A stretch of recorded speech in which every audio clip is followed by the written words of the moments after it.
los reactores nucleares funcionen, necesitan un combustible fisionable llamado uranio-235. En la naturaleza, el uranio está compuesto principalmente de uranio-238, que no es fisionable.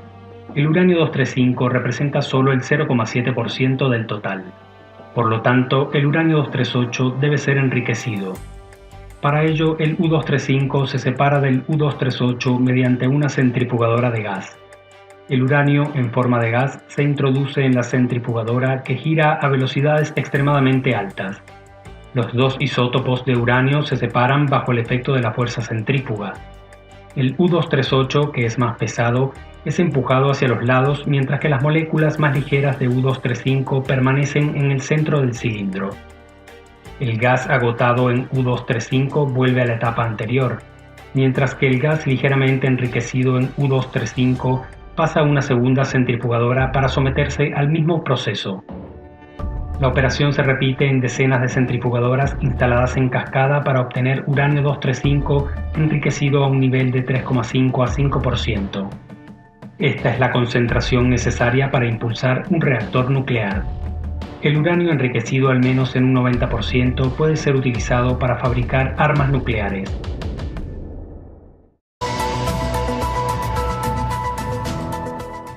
Estamos comunicados con Luis Sisensky, que es padre Paola, víctima del atentado de la AMIA. ¿Qué tal, Luis? Gracias por atendernos. No, un gusto en saludarlos a ustedes y a la audiencia. Bueno, contame cómo te encuentra esta noticia vos. Bueno, primero sorprendido, después conmovido y bueno, viendo que el esfuerzo de alguna manera se ve coronado por un resultado, ¿no? Sí, tantos años que me imagino que has pasado por muchos estadios, ¿no? Sí, realmente sí. Convencer a los políticos, convencer al Parlamento de que la ley era necesaria. No fue un tema sencillo, no fue un tema fácil. Obviamente fue un grupo de trabajo en donde hay que valorarlos a todos, no solo a uno, acompañados por la DAIA, y realmente, bueno, el resultado se está viendo, ¿no? Sí, ahora digo, también tiene mucho para el mundo, ¿no? Digo, esto también por eso va a marcar. La Argentina en eso también tiene algo como ejemplo, ¿no? Como dar el ejemplo. Más allá de, por supuesto, los tiempos laxos que tiene la justicia y no son los del ser humano, ¿no? Sí, nosotros de alguna manera estuvimos así haciendo docencia vinculada con este tema, porque básicamente se nos preguntaba si hay juicio en ausencia y después puede terminar ese juicio en condena. ¿Para qué hacer el juicio si la condena no va a ser nunca aplicada? Sí. Y la respuesta siempre fue la misma. Que se haga el juicio oral significa que la sociedad pueda llegar a entender y pueda llegar a comprender todo lo que ya hay dentro del expediente. Las pruebas que hay hoy se conocen solo por aquellos que están vinculados a la causa, y eso no es bueno. Lo que es bueno es que la Argentina y el mundo sepa cuáles son las pruebas que hay vinculadas a los imputados, ¿no? Claro. Y ahora vos, como padre, lo íntimo, porque esto es digamos, un objetivo que te trazaste a lo largo de este tiempo, ¿no? Pero el juicio en ausencia, ¿vos sentís que va a ser justo para ti, digamos, aunque no esté el acusado ahí sentado? Concretamente uno tiene que contestar la pregunta partiendo de otro lugar. A ver. ¿Qué lugar tiene la víctima si el imputado puede profugarse y con la legislación argentina el imputado prófugo o el imputado que no se presenta en el expediente tenía una ventaja vinculado con la posibilidad de tener un resultado para la víctima. Y uno se preguntaba, ¿eso estaba bien o estaba mal? Obviamente estaba mal. El juicio en ausencia viene a reparar esa situación, viene a equiparar el derecho de la víctima con el derecho del victimario. Ajá. Y ese no es un tema menor. No, no, para nada. Sinceramente te lo pregunto porque me imagino esto es encontrarle dentro del marco también filosófico y del campo pragmático que los dos, digo, se encuentren para llegar a una solución. Y bueno, este es el trabajo que hicieron durante muchos años. Sí, lo que se pudo lograr ahora es que se corra el velo de la impunidad Mm, y que el juicio oral se pueda hacer. Eso no garantiza que una vez terminado el juicio oral haya condena o no haya condena. ajá. Puede haber condena o puede haber absolución, eso lo determinará la justicia. Bueno, pero Pero sí. básicamente, vuelvo a repetir, que se haga el juicio oral creo que es un punto de inflexión después de 30 años de estar peleando por verdad y justicia, ¿no? Por supuesto, por supuesto. Y ese hombre que ha peleado hace 30 años con un dolor a cuesta, ¿cómo lo encuentra hoy? ¿Cuál es su visión de todo? Bueno, por un lado gratificado, porque uno se da cuenta que la pelea no fue en vano. Ujú. Por otro lado, también pensando que el mandato que me dio mi hija, tanto a mí como que el mandato que le dieron a otros familiares, de alguna manera está cumplido. Bueno, Luis, yo te mando un abrazo desde aquí. Esperemos que se haga justicia, por supuesto. Y bueno, por el lado del humano que con el dolor cargó y llegó a este momento también, no sé si uno puede decir felicitaciones o no sé, te voy a decir, yo soy armenio, ¿no? En armenio tenemos una frase que dice Barsket Gadar, es como cumpliste con tu deber y creo que lo has hecho con todo, así que te mando un abrazo. Gracias. Básicamente siento que el tema fue así. Cumplí con mi deber y cumplí con el mandato que siento que me dio mi hija. Abrazo grande.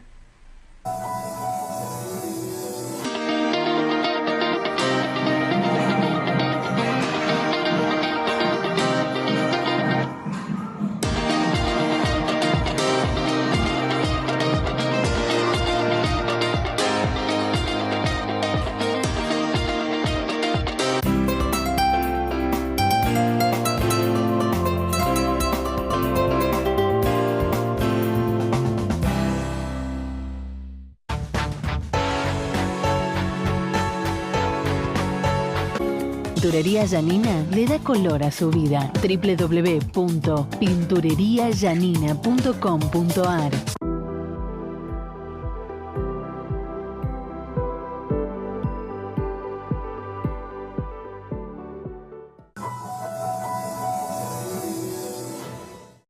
Señoras y señores, Trump está caliente con España, lo que gasta en defensa. Es el único que se niega a pagar. Haremos que pague el doble. El presidente de Estados Unidos anuncia represalias por la posición de Sánchez en la cumbre de la OTAN. Claro, están en la cumbre. Está complicado. Amenaza con doblar los aranceles previstos de España. Bueno, está con todo Trump, ¿eh? Están en la cumbre del mundo dando órdenes a diestra y siniestra. Em, bueno, vamos a ver. Mira, este es un tema que particularmente a mí me afecta, porque soy armenio, ¿no? Estoy en las internacionales del diario El País, uno de los diarios más importantes del mundo, no del viejo continente. Bueno, vamos a hacer tres noticias.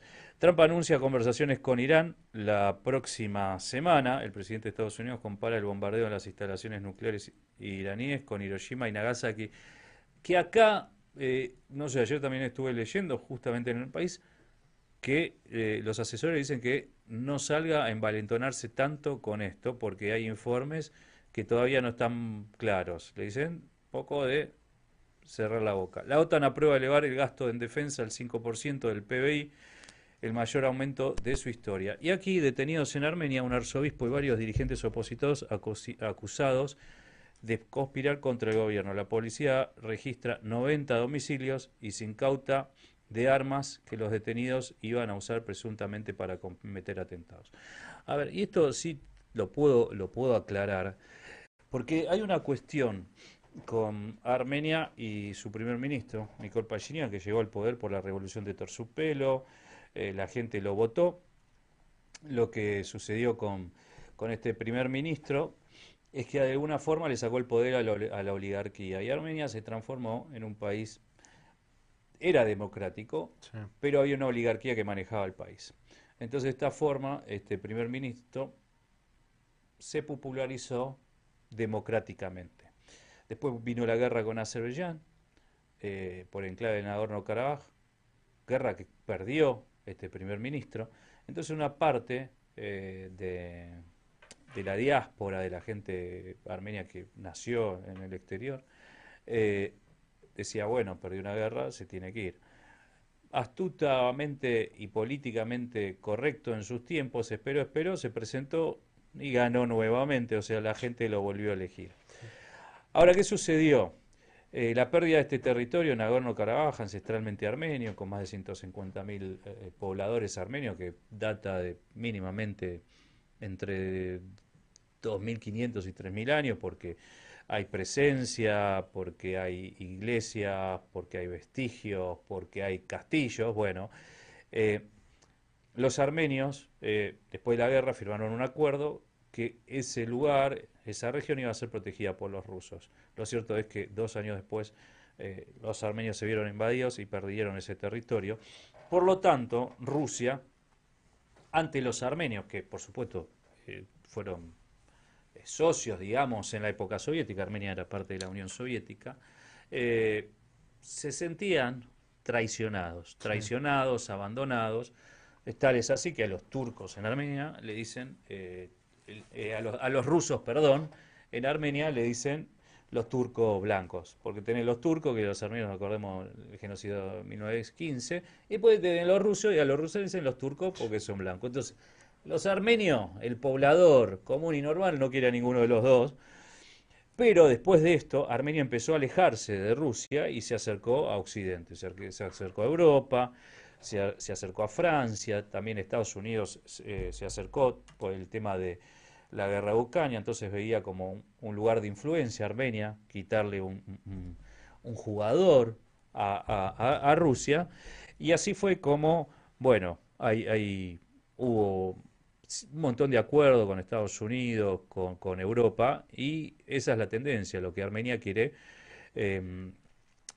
salirse de la influencia total que tenía de Rusia. Y lo estaba logrando. Ahora, detenidos un arzobispo y varios dirigentes opositores. La semana pasada fue un empresario, digamos, ruso de origen armenio. ¿Qué quiero decir? A ver, porque por ahí no se entiende. Por ejemplo, yo soy argentino, pero de origen armenio. Bueno, el tipo es ruso, nació en Rusia, pero sus padres, sus ancestros eran armenios. El tipo fue y también lo encanaron. ¿Por qué? Porque declaró, hay un conflicto entre la iglesia y el primer ministro y el gobierno, y este declaró, si no se apoya a la iglesia, vamos a hacer lo que sea y lo que tengamos que hacer. Y ahí empezó el conflicto. ¿Qué huelo yo? ¿Qué huelo yo? Y lo sé, este arzobispo, por supuesto, y lo sé, hacía campañas políticas, entró cuando yo estaba en el año 2022-2023, montaban escenarios, y esos escenarios valen $20.000 el día. Y eran financiados desde Rusia, ¿sí? Okay. Esto todo información que doy por ahí, alguno le entiende, alguno no le entiende. Y la última gota que rebasó el vaso fue este empresario que venía, y huelo yo, por a quién defiende y a quién responde, porque también desde Rusia, cuando lo detuvieron, habló el vocero del presidente. O sea, habló el vocero de Putin, no habló Sájarova, que es la presidenta del país. No, habló el vocero del presidente. El indicio es que este empresario, como tantos otros que hay en Rusia, es parte de los bolsillos de recaudación de Putin en todos estos ex países de la Unión Soviética. Así funciona el entramado. En algunos pasos, en Bielorrusia, en todos, es una oligarquía, manejan los países, son los bolsillos de Putin. Este empresario particularmente tenía la red de luz que la manejaba, entonces uno entiende que una parte para Putin, otra parte para él. Armenia financia lo que es una intentona de golpe de Estado. Por eso esa es la noticia que llama la atención, pero bueno, si tenés armamentos y estás tratando de armar un golpe de Estado en un país democrático, y me parece que mínimamente te tienen que encarcelar. Lo que hacen es encarcelarlos durante 2 meses, hacen todas las investigaciones y lo largan. Esto también hasta pasó con el ministro de Economía, Kerovian, que se llamaba también. El tipo en algún punto estaba vigente, lo encarcelaron 2 meses, investigaron y después lo soltaron. ¿Por qué hacen esto? Porque vos, si los dejás libre, las tramas empiezan a seguir, las influencias están. Ahora vos lo encarcelás y empezás a investigar, el tipo no tiene la influencia para seguir armando quilombo. Esto es lo que sucede hoy en Armenia. Ok, pero vos lo encarcelás 2 meses. Sí. Y después lo soltás libre como si Lo nada. No, lo soltás Ah. y no tiene nada. Ahora, si Ok. el tipo está metido, ahora agarrate, Catalina. Ok. Ahora ahí sí empieza todo el proceso. ¿Entendés? Este proceso de investigación. Ok. Pero bueno, 90 personas, entraron a 90 domicilios, es un montón. Pero sí, lo cierto es que como el primer ministro no está en la esfera de poder de Putin, Sí. Putin utiliza esta gente como que es una cuestión interna, es una cuestión desde adentro, no, es una cuestión financiada. Hablé con cancilleres, algún canciller me comentó que también desde Rusia, de Moscú, estaba financiado. Juntaron a los armenios millonarios y dijeron: nosotros a ustedes nunca le pedimos nada, en este momento tienen que poner plata para financiar esta situación. Y bueno, lo que pasa es que la oligarquía la disfraza que es un golpe institucional, que hay una pelea entre la iglesia y el poder político, pero lo cierto es que la cuestión pasa por otro lado. Es una cuestión de que Putin no quiere que Armenia se le vaya de las manos, ¿entendés? Le vende el petróleo, más del 90% del petróleo y del gas es ruso. Esto de las estructuras ex estatales también le responden a él. Entonces es muy difícil salir de esa influencia, pero sí empezar a sacarle poder en algunos sectores. Pero bueno, Vos decís que si Armenia, ponele que en 1.000.000 de casos, sí. se reúne con la OTAN, No, le pasa lo mismo Rusia le hace lo mismo que Ucrania. Olvídate. Primero que Armenia no tiene intenciones de la OTAN. Sí, por ahí tiene intenciones europeas, de ser un país europeo, pero es difícil porque también pertenece a ¿A Asia? No, está entre Asia y Europa. A ver, Ok. juega la Liga, la UEFA la juega. Sí, Entonces, sí. es un país. Georgia también tiene la intención de entrar, tienen la intención de entrar. Eso tiene que ser habilitado, es un proceso de 8 o 9 años, no es tan sencillo. Pero la intención es trazarse en un país europeo, pero no entrar en la OTAN. Si vos entras en la OTAN ya es un conflicto de otro grado. Ok. Pero tenés económicamente con Rusia, porque también, o pertenecer a la Unión Europea. Y Rusia no permite por la fuerza y el poder que tiene en los países, que suceda esto. Bueno, esto es lo que está pasando también. Estás hablando, ojo, tenés Israel, Irak, Irán, y abajo y arriba tenés Armenia. Sí, no, o sea, no. pensá que puede ser un momento clave también de geopolítico. Parece que no, pero todo tiene que ver con todo. Cuando los ojos del mundo están distraídos en un quilombo superior, te clavan un golpe de Estado en esta parte del mundo y bueno, sos el último que te van a dar pelota. Sí. Pero bueno, ahí está. Este es el modus, por lo menos de este lado. Resulta raro también porque Lavrov, el canciller ruso, estuvo en Armenia hace 2 semanas para, algunas asperezas para acercarse un poco más, pero bueno, parece que la visita vino con regalos, señoras y señores.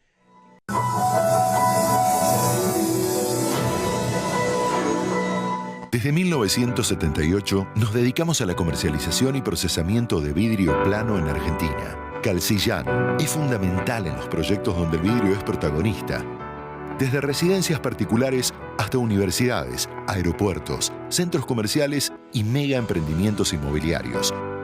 Donde hay vidrio está Calcillán.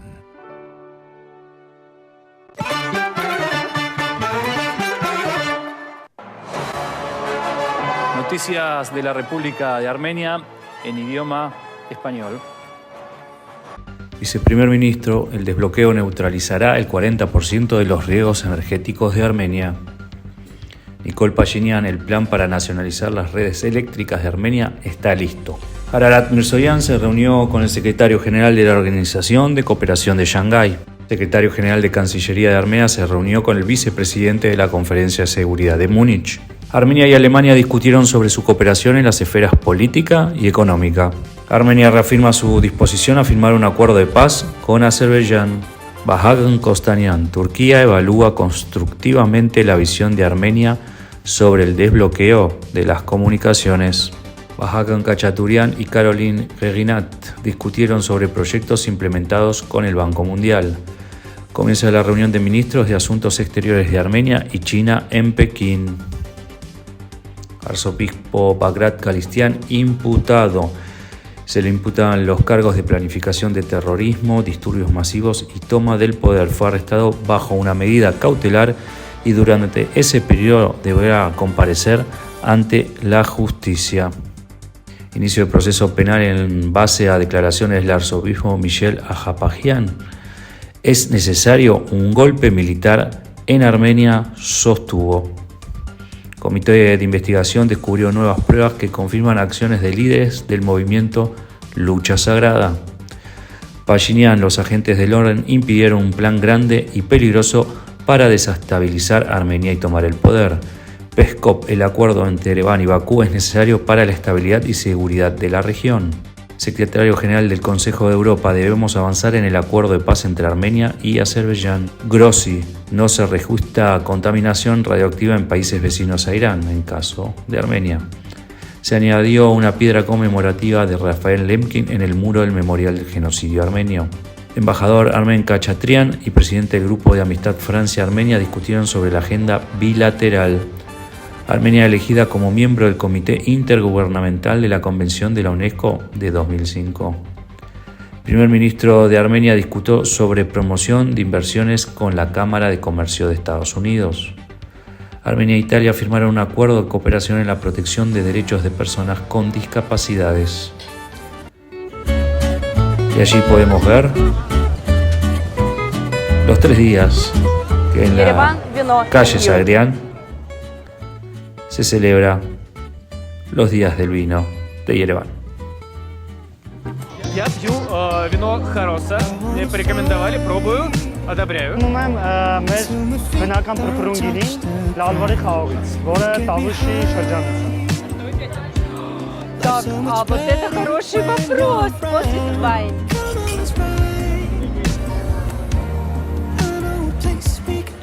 Like the one from Minas. Minas was pretty good. I will let you down. Ooh, I think I'm falling in love. I'm really, really in love with you. I'll be whatever you want. I'm ready to give my all.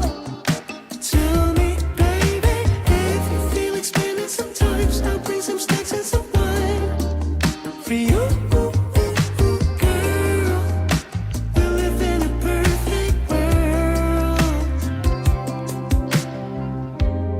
Is it a crime? You become all that I think about. Got hypnotized about like a dog. Y así, señoras y señores, llegamos al final de Panorama 360. Nos vemos la semana que viene.